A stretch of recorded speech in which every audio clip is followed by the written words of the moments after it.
اور وہ اپنے اس دن کے اندر بھی اپنی دنیا کے بہت سارے کاموں میں پھنسے رہتے ہیں، وہ خدا کے نام کو جلال نہیں دیتے، وہ خدا کے گھر جا کے اس کی عبادت نہیں کرتے، وہ اس آرام کے دن میں بھی کام کرتے ہیں۔ یہی سبب ہے کہ وہ بہت سی پریشانیوں کا شکار رہتے ہیں، بہت سے دکھوں کا شکار رہتے ہیں، بہت سی مشکلات کا شکار رہتے ہیں، بد امنی کا شکار رہتے ہیں، بدحالی کا شکار رہتے ہیں، کیونکہ وہ اس دن میں، جس دن خداوند نے ان کو آرام دیا ہے، اس دن وہ خدا کی عبادت نہیں کرتے، وہ زندہ خدا کو نہیں پکارتے، وہ اس کی حمد نہیں کرتے ہیں۔ یاد رہے کہ ہم فضل کے دور کے اندر ہیں، اس لیے ہم اس کا غلط استعمال کرتے ہیں۔ اگر آپ پرانے عہد نامہ کے اندر اس کو دیکھیں تو پرانے عہد نامہ کے اندر یہ دن انتہائی سخت دن تھا، اس کے قوانین انتہائی سخت تھے، اور اس کا احترام کرنا انتہائی ضروری تھا۔ اور اگر پرانے عہد نامہ کے اندر اس کا احترام نہیں کیا جاتا تھا تو اس کی سزا تھی۔ خدا نے اس دن کے اندر ہر ایک شخص کو آرام کرنے کو بولا۔ 10ویں آیت میں ہم نے کیا پڑھا تھا؟ لیکن 7ویں دن خداوند تیرے خدا کا سبت ہے، اس میں نہ تو کوئی کام کرے، نہ تیرا بیٹا، نہ تیری بیٹی، نہ تیرا غلام، نہ تیری لونڈی، نہ تیرا چپایا یعنی جانور، نہ مسافر جو تیرے پھاٹکوں کے اندر رہتا ہے۔ کسی شخص کو کام کرنے کی اجازت نہیں تھی، بلکہ خدا کی عبادت کا دن مانا جاتا تھا۔ انتہائی سخت دن تھا یہ۔ اس دن آپ کھانا نہیں بنا سکتے تھے، پرانے عہد نامہ کی بات کر رہا ہوں۔ اس دن آپ آگ نہیں جلا سکتے تھے، اور یہ انسانوں کے ساتھ ساتھ جانوروں کا بھی سبت ہوتا تھا، اور جانوروں کے ساتھ ساتھ یہ ایک ٹائم کے اندر یہ زمین کا بھی سبت مانا جاتا تھا، یعنی کہ زمین کو بھی سبت کا دن گزارنے کے لیے بولا گیا۔ اگر آپ میرے ساتھ نکالیں، یعنی زمین کا بھی سبت تھا۔ اگر آپ میرے ساتھ نکالیں ابار کی کتاب کا 25 باب کی پہلی آیت میں لکھا ہے، غور سے سنیے گا۔ اور خداوند نے کوئی سینہ پر موسیٰ سے کہا کہ بنی اسرائیل سے کہہ کہ جب تم اس ملک میں جو میں تم کو دیتا ہوں داخل ہو جاؤ تو اس کی زمین بھی خداوند کے لیے سبت کو مانے۔ ٹھیک ہے جی، اس کی زمین بھی خداوند کے لیے سبت کو مانے۔ تو اپنے کھیت کو 6 برس بونا اور اپنے انگورستان کو 6 برس چھانٹنا اور اس کا پھل جمع کرنا، لیکن 7واں سال زمین کے لیے خاص آرام کا سبت ہو، یہ سبت خداوند کے لیے ہو۔ تو زمین کو آپ سوچیں کہ زمین کو بھی سبت کے بارے میں کہا گیا کہ زمین کے لیے بھی خدا کا سبت ہونا ضروری ہے، یعنی اس کو بھی آرام دینا ضروری ہے۔ تو پہلی بات انسانوں کے لیے سبت تھا، انسانوں کا آرام تھا۔ دوسری بات چوپایوں یعنی جانوروں کے لیے سبت کا کہا گیا۔ تیسری بات زمین کے لیے، زمین کو بھی آرام دینے کو بولا گیا۔ اور اگر آپ پڑھیں خروج کی کتاب سے لے کے استثنا کی کتاب تک تو آپ دیکھیں گے اس قانون کو بڑی سختی سے اس کے اوپر عمل کرنے کو بولا گیا۔ تو بھی کچھ واقعات ایسے ملتے ہیں جس کے اندر اس کی نافرمانی کی گئی، اور نافرمانی کی سزا صرف اور صرف موت تھی، اور یہ موت کی سزا انسان نے مقرر نہ کی بلکہ خدا کی طرف سے مقرر کی گئی۔ ایک شخص جو کہ سبت کے دن لکڑیاں چن رہا تھا، اس کو سنسار کیا گیا۔ لکڑیاں چننا کوئی گناہ نہیں تھا، ممکن ہے کہ وہ آگ جلانا چاہتا ہو، ممکن ہے کہ وہ کچھ کھانا بنانا چاہتا ہو، مگر چونکہ خدا نے منع کیا تھا اتنی سختی تھی کہ اس کو سنسار کیا گیا۔ میرے ساتھ اگر آپ نکالیں گنتی کی کتاب، میں آپ کو جو بات بتانا چاہ رہا ہوں وہ یہ ہے کہ آپ دیکھیں کہ پرانے عہد نامہ کے اندر کس حد تک اس دن کی سختی تھی کہ اس دن میں آرام کرنا انتہائی ضروری ہے۔ اگر آپ گنتی کی کتاب اس کا 15 باب کی اگر آپ میرے ساتھ پڑھیں 32 آیت سے، میں پڑھوں گا، غور سے سنیں گا۔ لکھا ہے، اور جب بنی اسرائیل بیابان میں رہتے تھے ان دنوں ایک آدمی ان کو سبت کے دن لکڑیاں جمع کرتا ہوا ملا، اور جن کو وہ لکڑیاں جمع کرتا ہوا ملا وہ اسے موسیٰ اور ہارون اور ساری جماعت کے پاس لے گئے۔ انہوں نے اسے حوالات میں رکھا کیونکہ ان کو یہ نہیں بتایا گیا تھا کہ اس کے ساتھ کیا کرنا چاہیے۔ تب خداوند نے، غور سے سنیے گا، لکھا تب خداوند نے موسیٰ سے کہا کہ یہ شخص ضرور جان سے مارا جائے۔ اب یہ موسیٰ اپنا فیصلہ نہیں سنا رہا، خدا کہتا ہے کہ یہ شخص ضرور جان سے مارا جائے۔ ساری جماعت لشکرگاہ کے باہر اسے سنسار کرے۔ چنانچہ جیسا خداوند نے موسیٰ کو حکم دیا اس کے مطابق ساری جماعت نے اسے لشکرگاہ کے باہر لے جا کر سنسار کیا اور وہ مر گیا۔ تو یہاں پر اتنا سخت قانون ہمیں پرانے عہد نامہ کے اندر نظر آتا ہے کہ ایک شخص لکڑیاں صرف چن رہا ہے اور اس نے خدا کے کلام کے خلاف گیا اور خدا کہتا ہے اس کو سنسار کیا جائے، یہ جان سے مارا جائے۔ مگر ایسا نہیں کہ صرف اس کی نافرمانی کی سزا تھی، ہاں اگر اس کی فرما برداری کی جاتی تھی تو اس کا اجر بھی تھا۔ اور اس کا اجر کیا تھا؟ اگر آپ میرے ساتھ جلدی سے نکالیں یسایہ نبی کا صحیفہ اور اس کا 58 باب اور اس کی 13 آیت، یسایہ 58 58 اور اس کی 13 آیت میں لکھا ہے، اگر تو سبت کے روز اپنا پاؤں روک رکھے اور میرے مقدس دن میں اپنی خوشی کا طالب نہ ہو اور سبت کو راحت اور خداوند کا مقدس اور معظم کہے اور اس کی تعظیم کرے، اپنا کاروبار نہ کرے اور اپنی خوشی اور بے فائدہ باتوں سے دستبردار رہے، تب تو خداوند میں مسرور ہوگا اور میں تجھے دنیا کی بلندیوں پر لے چلوں گا اور میں تجھے تیرے باپ یعقوب کی میراث سے کھلاؤں گا، کیونکہ خداوند ہی کے منہ سے یہ اشارہ ہوا ہے۔ تو یہاں پر جہاں پر ہمیں ایک کڑی سزا دکھائی گئی ہے سبت کی نافرمانی کے اوپر، وہاں پر ہمیں اس کی فرما برداری کا اجر بھی بتایا گیا ہے کہ کیا لکھا ہے کہ تب تو خداوند میں مسرور ہوگا اور میں تجھے دنیا کی بلندیوں پر لے جاؤں گا اور تجھے تیرے باپ یعقوب کی میراث سے کھلاؤں گا۔ تو یہاں پر خدا کہتا کیا ہے کہ اگر کوئی شخص اس کے آرام کے دن میں آرام کرے گا اور اس کی عبادت کرے گا تو اس کو وہ بلندیوں پر لے کے جائے گا، یہ اس کا اجر ہے۔ مگر افسوس کی بات کہ قوم بنی اسرائیل جو تھی وہ اس معاملے میں بہت کمزور رہی، اس نے سبت کا احترام نہ کیا اور خدا کے سبتوں کو رد کرتی رہی، اس کی حقارت کرتی رہی، اس کو ناچیز جانتی رہی اور اس کی بے حرمتی کرتی رہی۔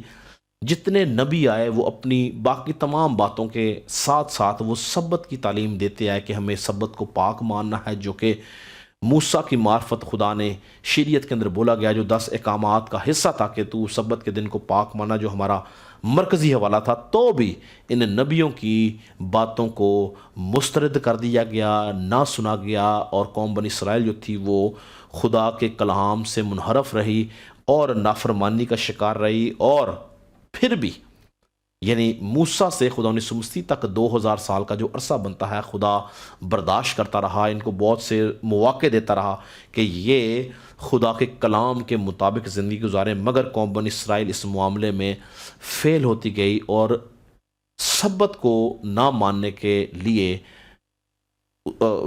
کی وجہ سے قوم بنی اسرائیل جو تھی وہ رد کر دی گئی، یہودی قوم جو تھی وہ رد کر دی گئی۔ یاد رکھیں کہ روئے زمین کے اوپر ایک ہی قوم تھی جس کو سبت کا آرام کی برکت سے نوازا گیا تھا، یعنی بنی اسرائیل قوم ایسی قوم تھی جس کو سبت کا آرام دیا گیا تھا، یعنی سبت کا دن اس کو دیا گیا، یہ برکت صرف اسی قوم کے پاس تھی، تو بھی اس نے اس کو ناچیز جانا اور اس معاملے کے اندر کمزور رہی اور خدا کے حضور اس معاملے میں یہ رد کر دی گئی۔ اگر آپ میرے ساتھ دیکھیں عبرانیوں کا خط، اس کا 3 باب اور اس کی 3 باب کی 16 آیت میں لکھا ہے، کن لوگوں نے آواز سن کر غصہ دلایا؟ کیا ان سب نے نہیں جو موسیٰ کے وسیلہ سے مصر سے نکلے تھے؟ اور وہ کن لوگوں سے 40 برس تک ناراض رہا؟ کیا ان سے نہیں جنہوں نے گناہ کیا اور ان کی لاشیں بیابان میں پڑی رہیں؟ اور کن کی بابت اس نے قسم کھائی کہ وہ میرے آرام میں داخل نہ ہوں گے؟ اب یہ آرام کی جو بات ہو رہی ہے سبت کی بات ہو رہی ہے، سبت کے معنی ہی آرام کے ہیں، میرے آرام میں داخل نہ ہونے پائیں گے۔ ان کے جنہوں نے نافرمانی کی. تو یہاں پہ قوم بنی اسرائیل کی بات کرے کہ خدا نے قسم کھا لی کہ یہ میرے آرام میں یعنی میرے سبت کے اندر داخل نہیں ہوں گے. یعنی قوم بنی اسرائیل خدا کے آرام سے کاٹ ڈالی گئی اپنی نافرمانی کے وسیلہ سے. اور پھر ہم دیکھتے ہیں کہ نئے عہد نامہ کے اندر خدا یسوع مسیح کے وسیلہ سے نہ صرف یہودی قوم کو بلکہ پوری دنیا کو، پوری نسل انسانی کو، تمام قوموں کو، تمام امتوں کو ایک بار پھر سے سبت کی خوشخبری سنائی گئی. مسیح خداوند کو اس دنیا کا نجات دہندہ ہونے کے ساتھ ساتھ اس دنیا کا سبت بنا کر بھیجا. نئے عہد نامہ کے اندر ایماندار خدا یسوع مسیح کے وسیلہ سے آرام میں داخل ہوتے ہیں. پرانے عہد نامہ کے اندر موجود سبت کی جو سختیاں تھیں ان کو توڑ دیا گیا اور یسوع مسیح کے وسیلہ سے ایمانداروں کو سبت میں داخل کیا گیا. یاد رکھیں کہ میرا اور آپ کا سبت خداوند یسوع مسیح ہے.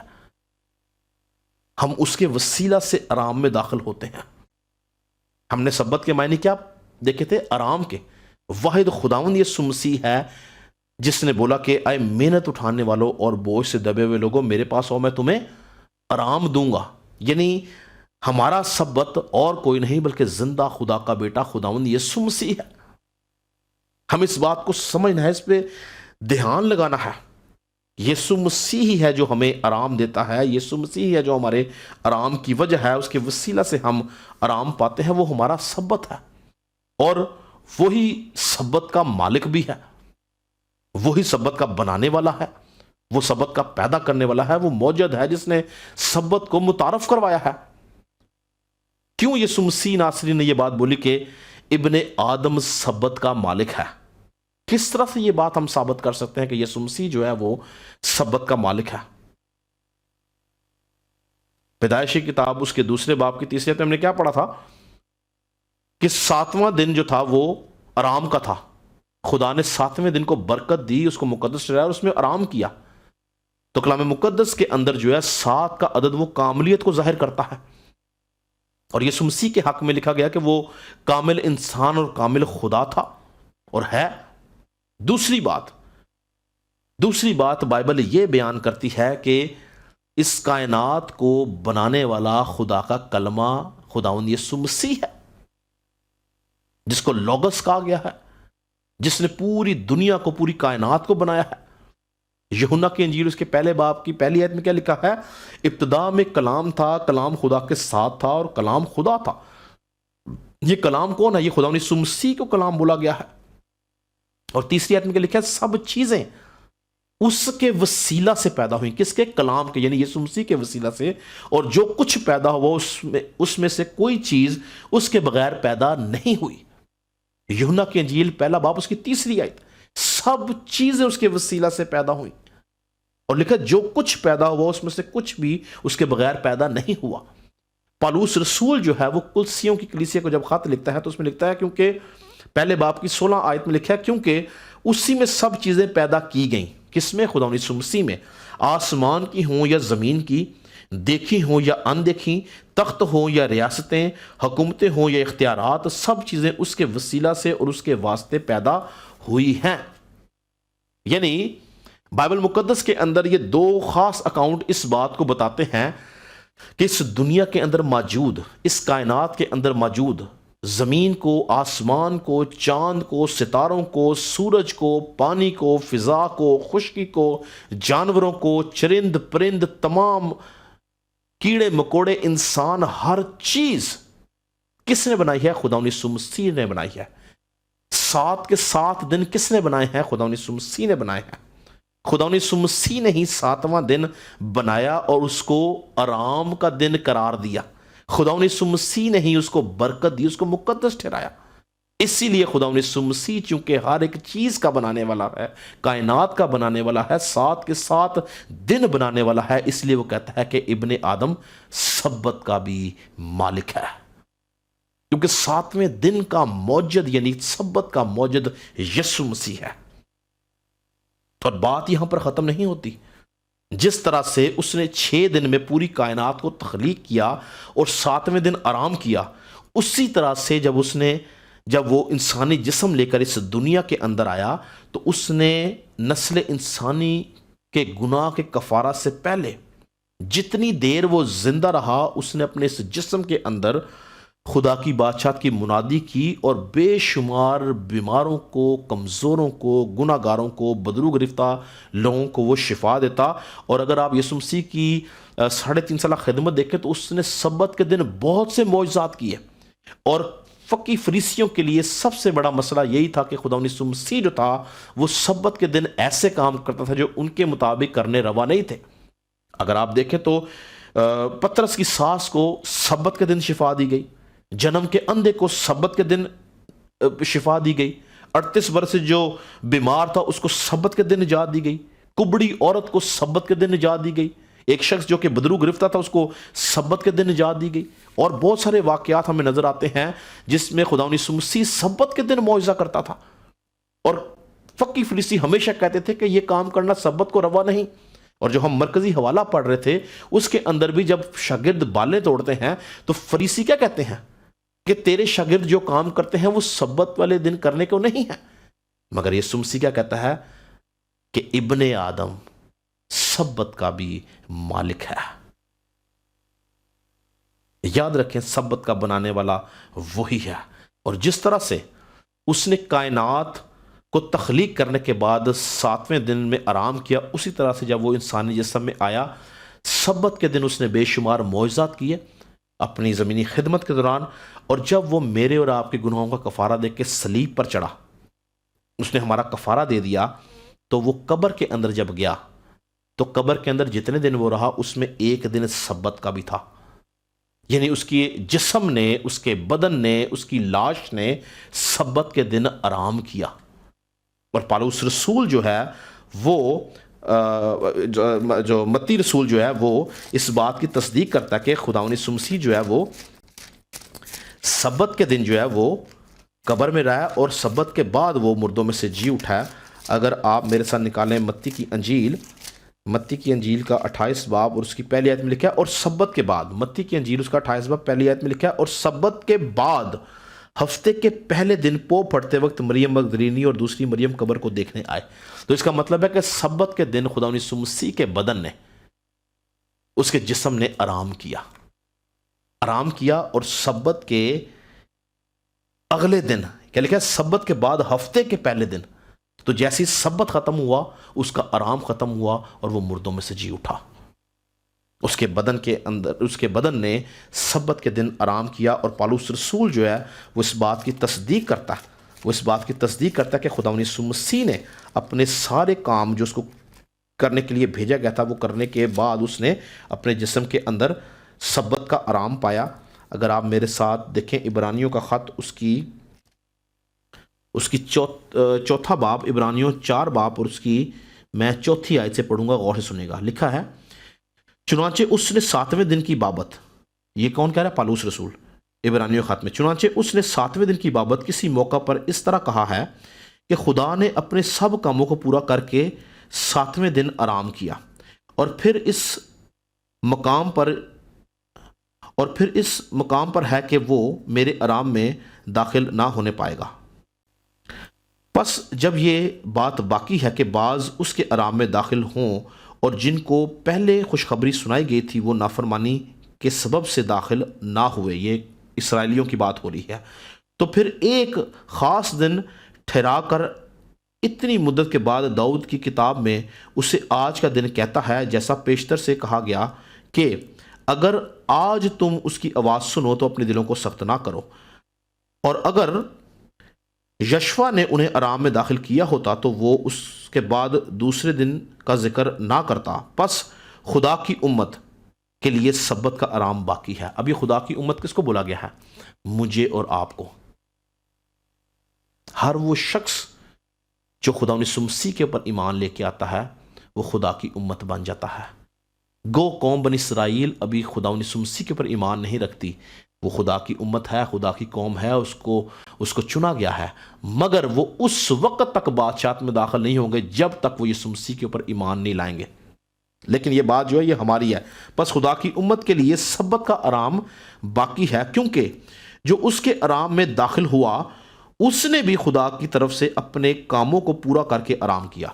اب یہ کس کا ذکر ہے؟ خدا یسوع مسیح کی بات ہو رہی ہے. دوبارہ پڑھوں گا، سنیے. لکھا کیونکہ جو اس کے آرام میں داخل ہوا. کون داخل ہوا تھا؟ خدا کے آرام میں یسوع مسیح داخل ہوا.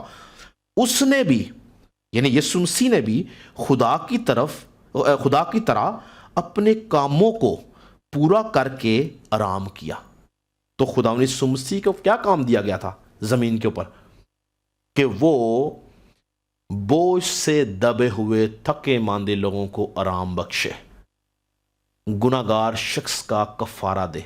لکھا کہ وہ اپنے سارے کاموں کو کر کے خدا کے آرام میں داخل ہوا. یعنی یسوع مسیح نے جب اپنی جان کا نذرانہ دے دیا، جب اس نے اپنی جان کا کفارہ دے دیا میرے اور آپ کے گناہوں کی خاطر، تو سبت کے دن اس کے بدن نے، اس کے جسم نے، اس کی لاش نے قبر کے اندر آرام پایا، اور سبت کے فوراً بعد وہ دوبارہ مردوں میں سے جی اٹھا. اور جب وہ مردوں میں سے جی اٹھا تو آج میرے اور آپ کے پاس پریویلیج کیا ہے؟ کہ سبت کا مالک میرا اور آپ کا نجات دہندہ ہے. وہ ہمارا سبت ہے. ہمارے لیے پرانے عہد نامہ کی طرح کے قوانین نہیں ہیں، ہمارے لیے وہ سختیاں نہیں ہیں. ہمارے لیے اگر ہم اس بات کے اوپر ذرا سی غفلت برت جاتے ہیں تو ہمیں سنسار کرنا ہمارے لیے نہیں ہے. گو ہم انسان ہیں، ہم غلطی خطا کرتے ہیں، تو بھی خدا یسوع مسیح جو ہے وہ ہمارے گناہوں کا کفارہ دے چکا ہے. یسوع مسیح کے وسیلہ سے ہم خدا باپ کے آرام میں داخل ہوتے ہیں. یسوع مسیح کے وسیلہ سے ہم اس سبت کے اندر داخل ہوتے ہیں کہ وہ ہمارا سبت ہے. آج ہم سبت کے دن، جو ہمارے آرام کے دن، ہم کھاتے پیتے، آگ جلاتے ہیں، ہم کچھ بھی کام کر سکتے ہیں جو کہ پرانے عہد نامہ میں نہیں تھا، اجازت نہیں دی گئی تھی. زمین کا سبت تھا، جانوروں کا سبت تھا، انسانوں کا سبت تھا. آج خدا یسوع مسیح کے وسیلہ سے وہ ساری سختیاں توڑ دی گئی ہیں. ہمیں ایمان رکھنا ہے کہ خدا یسوع مسیح ہمارا سبت ہے، وہ ہمارا آرام ہے، وہ ہمارا نجات دہندہ ہے. ہم اس کے وسیلہ سے خدا کے آرام میں داخل ہوتے ہیں. اگر آپ خدا یسوع مسیح کے اوپر ایمان رکھتے ہیں تو یاد رکھیں کہ خدا یسوع مسیح نے آپ کا بوجھ اٹھا لیا ہے، آپ کی مشقتیں اس نے اٹھا لی ہیں، آپ کے غموں کو اس نے اٹھا لیا ہے، آپ کی بیماریاں اس نے اپنے اوپر لے لی ہیں، آپ کی لعنتوں کو اس نے اپنے اوپر لے لیا ہے. اور ان تمام چیزوں کو اپنے اوپر لینے کے سبب سے اس نے ہمیں دیا کیا ہے؟ اپنا آرام دیا ہے، سبت کے اندر داخل کیا ہے. اس لیے خدا یسوع مسیح کہتا ہے کہ ابن آدم سبت کا بھی مالک ہے. یعنی واحد خدا یسوع مسیح ہے جو سبت کا مالک ہے. اگر آپ آج نجات یافتہ ہیں تو یاد رکھیں کہ آپ کا سبت یسوع مسیح ہے، وہ آپ کو آرام دینے والا ہے. اگر آپ نجات یافتہ نہیں ہیں تو ابھی تک آپ گناہ اور موت کے رستے پہ چل رہے ہیں. وقت ہے کہ آپ خدا یسوع مسیح کو قبول کریں تاکہ آپ اس کے وسیلہ سے آرام کے اندر داخل ہو سکیں. پریز گاڈ. میں آپ سب کے لیے دعا کرنا چاہتا ہوں. خدا ہمارے آسمانی باپ، ہم تیری شکرگزاری کرتے ہیں. ہم اس بات پر ایمان رکھتے ہیں کہ خدا یسوع مسیح کے وسیلہ سے ہمیں یہ بڑی نجات دی گئی ہے. ہمیں تیرے آرام میں داخل کیا گیا ہے، ہم پر رحم کیا گیا ہے، ہم پر ترس کیا گیا ہے، ہمیں دکھوں سے چھڑایا گیا ہے، ہمیں بیماریوں سے چھڑایا گیا ہے، ہمیں لعنتوں سے چھڑایا گیا ہے. اگر یسوع مسیح ہمارا کفارہ بن کر نہ آتا تو ہم تیرے آرام میں داخل نہ ہو سکتے. یسوع مسیح کے وسیلہ سے ہم تیرے آرام میں داخل ہوتے ہیں. یسوع مسیح کے وسیلہ سے ہم پر فضل ہوا ہے. یسوع مسیح کے وسیلہ سے ہمیں نجات ملی ہے. یسوع مسیح کے وسیلہ سے ہمیں راہ ملا ہے. یسوع مسیح کے وسیلہ سے ہمیں حق کی تعلیم دی گئی ہے. تیرا خادم ہوتا ہوا ہر ایک شخص کے لیے جو آج تک خدا یسوع مسیح سے اور اس نجات سے غافل ہے، دعا کرتا ہوں. جتنے لوگ اس پیغام کو سن رہے ہیں آج کے بعد خدا یسوع مسیح کو اپنا شخصی نجات دہندہ قبول کریں، اور خدا یسوع مسیح کے وسیلہ سے وہ اپنی زندگیاں تیرے حضور میں لے کے آئیں اور خدا تیری شکرگزاری کر سکیں. تیرا خادم متوا برکت کی دعا کرتا ہوں، یسوع کے نام سے مانگتے اور پا لیتے ہیں. ہم خدا ان کی سکھائی دعا میں شریک ہوں گے. اے ہمارے باپ، تو جو آسمان پر ہے، تیرا نام پاک مانا جائے، تیری بات چاہیے آئے، تیری مرض سے صورت زمین پر بھی ہو۔ ہمارے روز کی روٹی آج ہمیں دے، جس نے ہم نے قصور اور معاف کر دے تو ہمیں قصور معاف کر، ہمیں آزمائش میں نہ پڑنے دے بلکہ برائی سے بچا، کہ بادشاہت، قدرت اور جلال ہمیشہ تیرے ہی ہیں، آمین۔ اب ہمارے خدا یسوع مسیح کا فضل، خدا باپ کی محبت، پاک روح کی رفاقت اور شراکت حاضر جماعت کے ساتھ، کل دنیا کے ایمانداروں کے ساتھ اب سے ہمیشہ تک اسی طرح ہوتی رہے۔ خدا نو سب کو برکت دے۔ اگلے ہفتے تک کی اجازت چاہوں گا۔ خدا نو سب کے ساتھ ہو۔